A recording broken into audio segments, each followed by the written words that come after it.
Welcome back to GCC Kids Connection, where we are connecting with each other while you're home from school. We're connecting with some really cool books, and most importantly, we're connecting with God's Word. We're so glad you're here. Hi kids, welcome back to GCC Kids Connections. Hope you had fun yesterday making some cards to brighten the days of people who can't see visitors at this time of year. Well, today I have something with me. I brought along a couple of diaries. Anybody know what a diary is?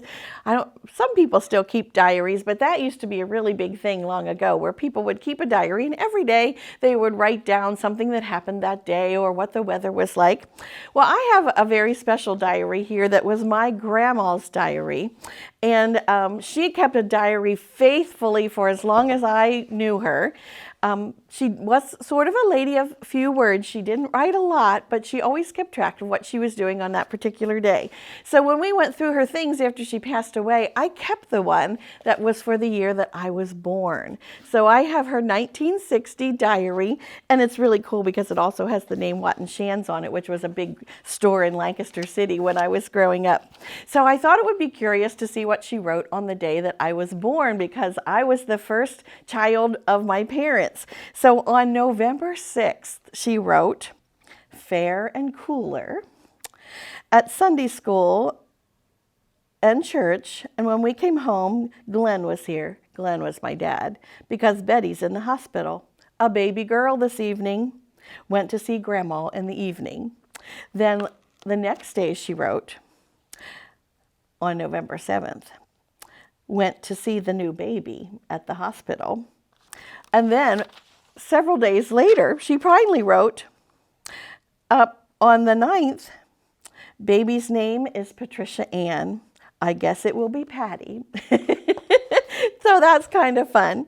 I also brought one of my own. I would call mine more of a journal. It's one I did a couple of years ago. And for each day of the year, there was a Bible verse. So today's March 25th. I thought I would read the Bible verse for March 25th. It says, "For in him all things were created, things in heaven and on earth, visible and invisible, whether thrones or powers or rulers or authorities, all things have been created through him and for him." And then in this particular diary, I would just write down what that verse meant to me or what the Lord was saying to me through that verse.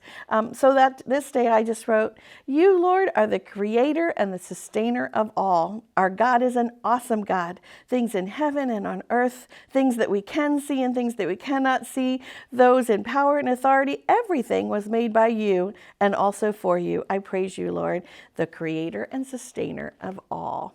So diaries are kind of a fun thing. Today we're going to read a book about a diary. It's not a grandma's diary. It's not my diary. It's called The Diary of a Worm. Now, as I'm reading this story, you want to pay close attention to the illustrations, because sometimes the illustrations tell as much of the story as the words do, and that's the case in this particular book. This is just a silly little book, but I hope you enjoy it. It's called The Diary of a Worm. March 20th. Mom says there are 3 things I should always remember. 1, the earth gives us everything we need. 2, when we dig tunnels, we help take care of the earth. And 3, never bother your daddy when he's eating the newspaper. March 29th. Today, I tried to teach Spider how to dig. First, all of his legs got stuck. Then he swallowed a bunch of dirt. I give up. Tomorrow, he says he's going to teach me how to walk upside down. March 30th. Worms cannot walk upside down. Thank goodness for Spider's quick thinking. April 4th. Fishing season started today. We all dug a little deeper. Now, why do you think the worms would have to dig deeper on the first day of fishing season? That's right. People are going to go dig for worms, so they're going deeper into the soil so they don't get caught. April 10th. It rained all night and the ground was soaked. We spent the entire day on the sidewalk. Have you ever noticed that after a really heavy rain in the spring, the sidewalks and the driveways are covered with worms? That's what they do on a rainy day, like maybe even today, for example. And have you ever walked out when the sidewalk is covered with worms? Kind of smelly, isn't it? Anyway, this is what Worm says. Hopscotch is a dangerous game. Why do you think he said that? They're all out on the sidewalk playing hopscotch. Not good for the worms. April 15th. I forgot my lunch today. I got so hungry that I ate my homework. My teacher made me write, "I will not eat my homework," 10 times. When I was finished, I ate that too. April 20th. I snuck up on some kids in the park today. They didn't hear me coming. I wiggled right up between them and they screamed. I love when they do that. May 1st. Grandpa told us that good manners are very important. So today I said, "Good morning" to the first ant I saw. There were 600 more in line. Good morning, good morning, good morning. How you doing? Good morning. Nice to see you. Howdy. Good morning. I stood there all day long. May 8th. Had the worst nightmare last night. Giant birds playing hopscotch. Mom says I should stop eating so much garbage right before going to bed. May 15th. I got into a fight with Spider today. He told me you need legs to be cool. Then he ran and I couldn't keep up. Maybe he's right. May 16th. I made Spider laugh so hard he fell right out of the tree. Thud. Who needs legs? March 28th. This is my favorite page. March 28th. Last night, I went to the school dance. You put your head in, you put your head out. You do the hokey pokey and you turn yourself about. That's all we could do. Why do you think the worms could only put their head in and take their head out? Well, in the hokey pokey, you have to put your right hand in, then you put your left hand in, and your right foot and your left foot. Worms can't do that. They don't have arms and legs. June 6th. Today, we made macaroni necklaces in art class. I brought mine home and ate it for dinner. June 15th. My older sister thinks she's so pretty. I told her that no matter how much time she spends looking in the mirror, her face is always going to look just the same as her rear end. Spider thought that was really funny. Mom did not.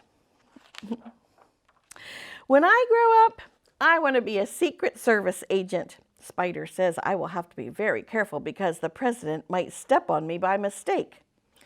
It's a dangerous job, I told him, but somebody's got to do it. July 28th. 3 things I don't like about being a worm. 1, I can't chew gum. 2, I can't have a dog. And 3, all of this homework. Just look at these books. Digging a History, Soil Through the Ages, Night Crawlers, Compost 101. Way too much homework. July 29th. 3 good things about being a worm. 1, I never have to go to the dentist. Dentist looks at me. No cavities? No teeth either. Look at the doctor's name. Dr. D.K. Great name for a dentist. Number 2, I never get in trouble for tracking mud through the house. And number 3, I never have to take a bath. August 1. It's not always easy being a worm. We're very small and sometimes people forget that we're out here. But like Mom always says, the earth never forgets we're here. Here are some other things that worm puts in his buck. He says, you got a bee sting, big lump in the back of worm. I found a really cool ball, a really cool rock. Here's one, my sister's slumber party, my favorite pile of dirt. Well, your challenge for today is to think about starting your own diary. Grab a tablet or a notebook and start to record some things that happen to you each day. I would especially encourage you to do that, especially at this time. Do you know what? We're living in days that nobody else has ever experienced. We're experiencing things that nobody else has ever lived through. And so it would be kind of cool to make some notes about things that you're doing while you're home from school, things that you're doing to share God's love with your neighbors, keeping 6 feet between you and your neighbor. So it might be fun just to write down some notes, and then when you're old like me and you open up that diary and read back on these days, and you'll remember the things that you did during this very unusual time. So posted online, I'll have a sample diary page for you. If you'd like to copy that and print it, you can use that. Or maybe you're feeling very inspired and you want to think of your own story you could write. This was the diary of a worm. Think of your own favorite animal or your own favorite